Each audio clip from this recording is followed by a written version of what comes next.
Our next speaker is Marcella Diaz, and she is the director of Somos Un Pueblo Unido. I'm working on my Spanish. Not very well. Could you come on up and speak?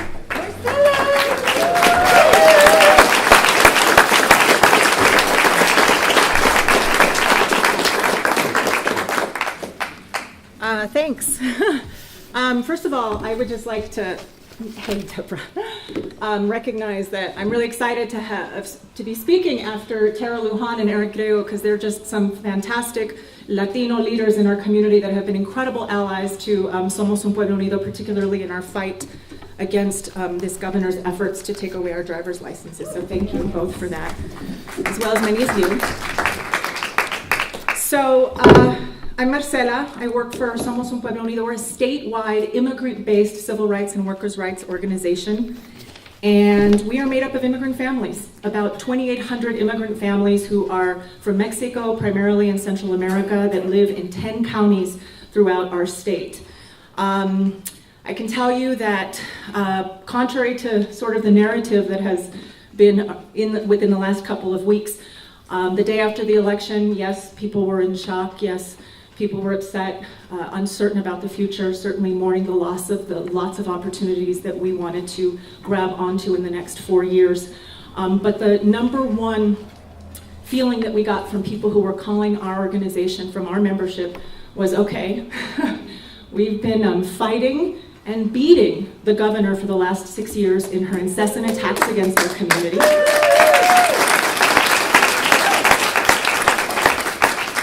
And of course, what's our next step? When do we get together? When do we talk about how we continue to do that with our families and with our allies? So I do want to remind people that it has been 6 years of intense fighting from our community, right? On day 21 of Governor Martinez's tenure in this state, she issued an executive order mandating that all state police inquire about immigration status, right? So what did we do? We pushed back. We really redoubled our efforts across the state to help our community explore ideas on how we could protect ourselves. I was told I get 5 minutes. Okay, thanks.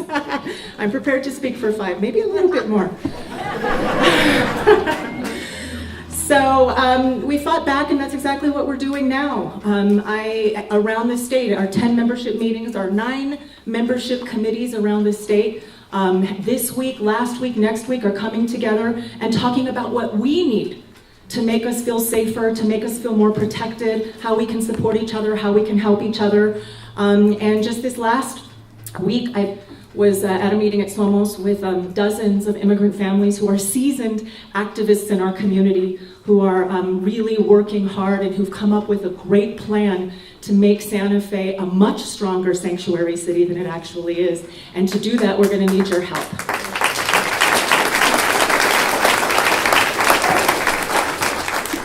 The truth is, it hasn't been an easy 6 years, and I can tell you the morning after the election, I personally felt like, well, I don't know if I can do this for another 4 years. But of course, we have no choice.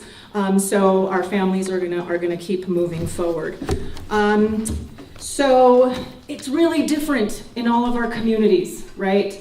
We have a lot of members in southeastern New Mexico. Of course, that's a Republican stronghold of the state, but I think a lot of folks don't know that in some of the key counties in southeastern New Mexico, the majority is Latino, and we've got between 15 and 20% immigrant families, foreign-born, living in those communities.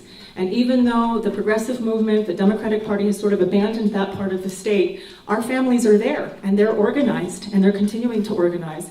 And they actually started 2 years ago, and this was the second year, a program called Viva el Voto, Viva el Voto every 2 years, it's 2014, 2016.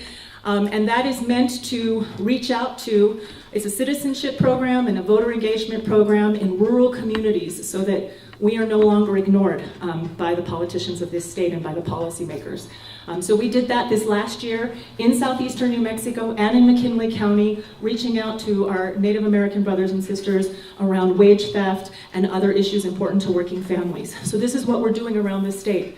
Here in Santa Fe, you've all seen our mayor on the news talking about our sanctuary status. That's something that immigrant families, that's right. I'm glad you're supportive. Let's let all of our city councilors know how supportive we are, not just our mayor, please. But a lot of people don't, that was something that Somos Un Pueblo Unido, immigrant families, propelled that movement. We were the sixth city in the country, the second capital in the country to pass what back then was called a non-discrimination policy, working with our allies. And so what we've realized is that it just doesn't go far enough.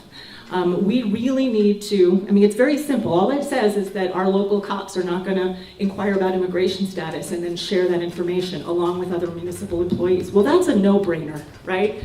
But if we really truly live in an immigrant-friendly community that recognizes the power and the potential of 15% of our community that really sustains this local economy, then we need to be prepared to do much more for our community. And so I want to talk about some of the things that our members think need to happen in Santa Fe to move us forward. One, we need to have a blanket confidentiality policy across the city. That means no one should be inquiring nor sharing any information about immigration status with any federal agency, including ICE.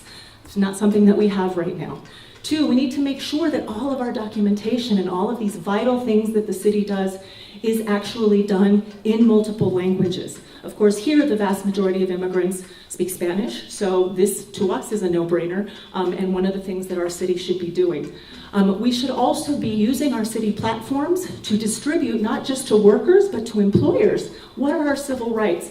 People are afraid that ICE is going to end up coming into our workplaces. This is what was happening in the 90s, which is why we decided to move forward with a sanctuary city policy in the future in 1999.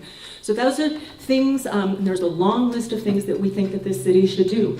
Our local police department should make it very clear in policy that the driver's authorization card, which is a non-real ID license, will be accepted and will not mean anything about a person's immigration status. Who here is going to renew their driver's license very soon? Very good. So I hope to see the same amount of hands say that they're going to opt for a non-real ID license. Yes? Yes. So we have information here. These are ways at the local level that we can push back against xenophobia, anti-immigrant hate, and irrational policies that we are seeing at this state level. Irrational practices at this state level that are meant to divide and that are meant to keep people in fear. We have a lema, a motto in our movement, and it's been around for many, many years. Aquí estamos y no nos vamos, right? We are here and we're not going anywhere, right?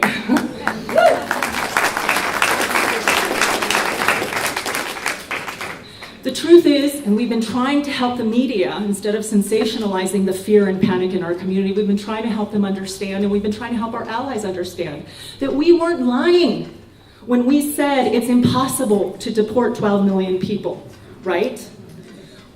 If it's impossible, we've got Republicans and Democrats saying it. We have ICE officials, Border Patrol officials, our immigrant movement. If we all know it's impossible to do it, well then what's the point of threatening it? It's terrorism. It's to keep us in fear. Well, there's a motto in this country, right? We don't negotiate with terrorists. Well, we don't negotiate with racists.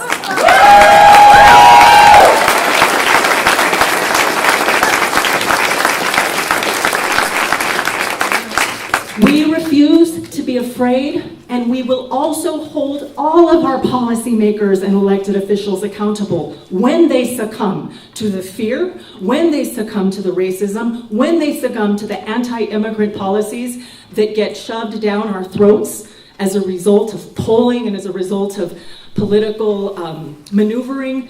We will say no as a community, but we can't do it by ourselves. So we need your help. We have here, I wouldn't be a good organizer, we have membership forms. A lot of people wanting to become members. We have really good information about the myths about this new driver's license law. We're probably going to have to sue the governor once again for overstepping her authority and not doing the will of the legislature through her driver's license implementation. We have information in Spanish about immigrants' civil rights and all of our civil rights. We also have We also have some donation cards here and membership cards, which I'm going to leave on the table out here. Here in Santa Fe, the most important thing that we can do right now is support community-based organizations that are made up of the people who are going to be most affected by this hatred and this bigotry at every level. There are a lot of organizations that are really based in our community that we need support. We can't do it without you. So those are the things that we really need support for in these coming days. If you're interested in learning how you can help us make our city a true sanctuary city for all of our families, our worker, and our youth, just email me at somosunpueblounido.org or marcella@somosunpueblounido.org. The week after Thanksgiving, we're going to have a similar meeting of people who really want to help us in our efforts to make Santa Fe a stronger sanctuary for all of our communities. So thank you.